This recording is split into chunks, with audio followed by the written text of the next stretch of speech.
this week, the AFC West. So we're going to go through each team, give you their predicted record, kind of a little bit why, and then we will do some superlatives: MVP, Offensive Player of the Year, Defensive Player of the Year, Breakout Player, and Coach of the Division. So let's go.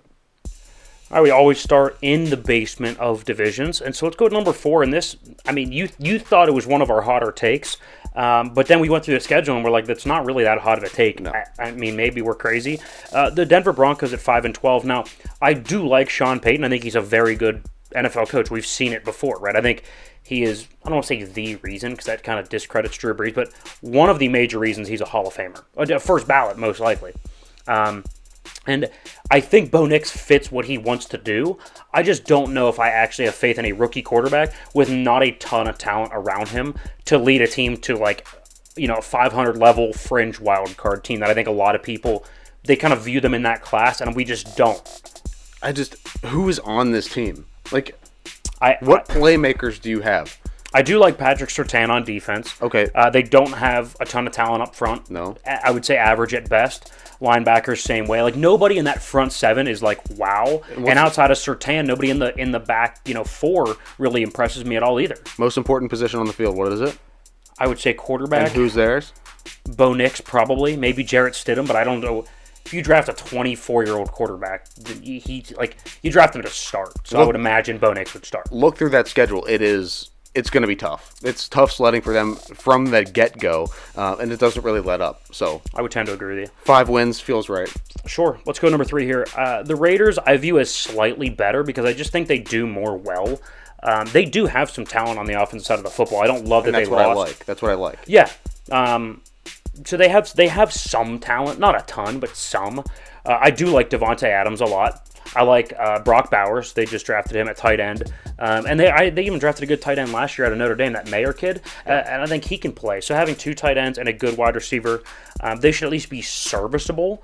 And with a defensive coach, you would expect the unit to improve a little bit. But at the end of the day, offensive line is average at best. I don't think they have a difference maker outside of Max Crosby on the defense. So that worries me a little bit. I think they're going to be a bit of a sieve.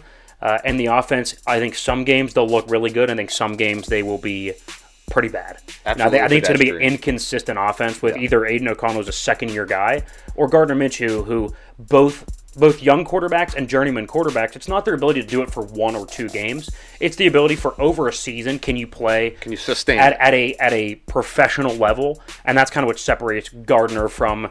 I always compare him to Baker, but I think Baker's a more consistent player. So I just worry about the Raiders at quarterback. So I think 6, maybe 7 wins. It's about, is it sustainable? And I mean, we're splitting hairs here, right? We have the Raiders at 6-11, the Broncos just behind them at 5-12. Like, you could argue me into flipping them. We talked about it. They could be flipped, but I mean,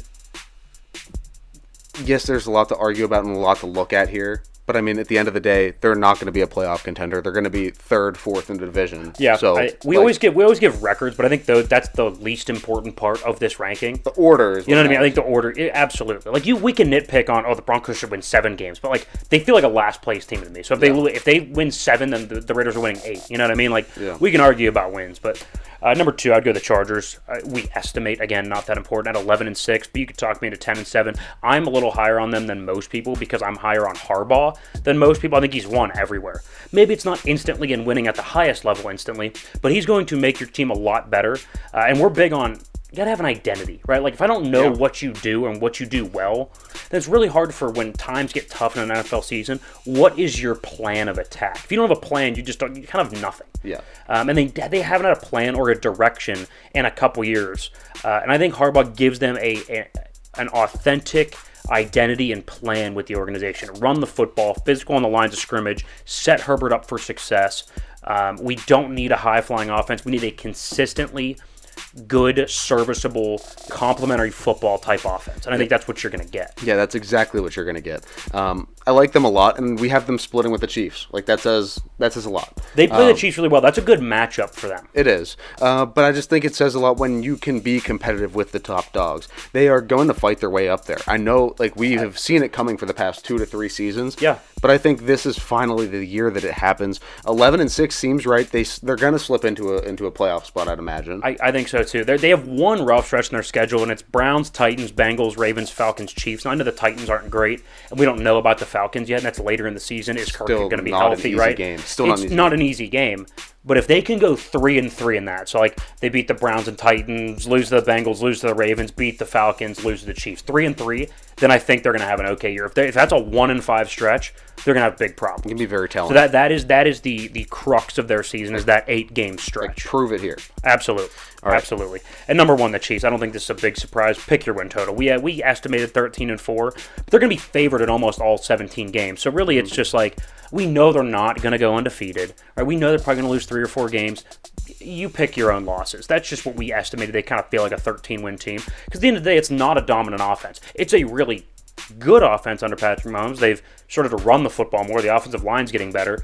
But I think defense and just situational greatness is what separates this team, right? The defense is going to keep it close, and in a close game, I have Patrick Mahomes. Advantage me. Right? Yeah. That's kind of what it boils down to. So they're going to lose a couple games because they're not the most dominant team, but they are probably the best team, and situationally they are unbelievable. And we talked about it earlier. They are the most consistently good team. I can agree with that. They're just always good. And when you can string that together, it's going to land you pretty high up in the league, but especially the division. Chiefs at 13-4. So to run back through, we have the Chiefs obviously on top, the Chargers following in second at 11-6, the Raiders at 6-11 in third, and the Broncos remaining in the basement 5-12. That's how we see the AFC AFC West shaking out. Yeah.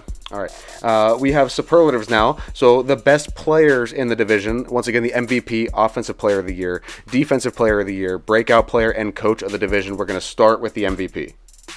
It's the easiest decision. He's the MVP of the league last year. Is going to be in the running for it every year of his career. It's Patrick Mahomes. Yeah, that's an easy one. I don't know how much explanation anybody's going to listen to, so let's just go ahead. Offensive Player of the Year. I think Justin Herbert. I mean, 6'5", 260, and can move. Like, it's just rocket arm, smart guy, seemingly good leader. A little quiet, but I think he's a good leader. I like Herbert a lot. I'm a lot higher on Herbert than most. And I think despite maybe his numbers aren't going to be there, but I think he's going to be a more efficient player. I think he's going to be better on third down, which I guess that's kind of to efficiency as well. I just think he's going to be a more well-rounded quarterback as opposed to more of the I'm just a talented quarterback. And I think that's going to be a lot due to Harbaugh and the new offensive scheme. Yeah, absolutely. Defensive Player of the Year. There's a couple guys that were in discussion, right? Chris Jones from the Chiefs is a solid player. Patrick Surtain from the Broncos, which I would probably put him in second. Joey Bosa, Khalil Mack. I would have to go Max Crosby, though. I think he's arguably a top 3 to 5 pass rusher in football. And I think it's somebody who's going to break out a little bit this year. A new coach, Antonio Pierce, so he's a defensive guy. Defensive coaches tend to elevate their best defensive players, so I think Max Crosby is going to be really good. All right, breakout player. No, he kind of broke out last year, but then I'll just say his name and then explain. Trent McDuffie, the corner for the Chiefs. No, he kind of broke out last year. He was a top 5 or 6 corner, but he was still technically their corner 2 because they had L'Jarius Sneed. He's been moved to the Titans, so McDuffie's really going to be that number 1 guy. And so what anybody has said about him is well, they had Sneed, so he wasn't on the number 1 guy all the time. Now he's going to be that guy, and I think he's going to be able to maintain that level of play, which to me puts him in the next echelon as a bona fide number 1, if that makes sense, right? He was kind of a number 1/number 2. It's almost like if you're a number 2 receiver and they get rid of the 1, and you're now the guy, right? This is kind of the thing with McDuffie. He's going to be the guy, and I think he's going to live up to it. There you go. Coach of the Year. Harbaugh. Yeah, I know that Andy Reid's probably a better coach, is a better coach than Jim Harbaugh. But I think what you have to look at is how improved is the team, and I think the Chargers are going to be the most improved team in football. So to me, that gives them the nod as Coach of the Year. There you go. Run back through.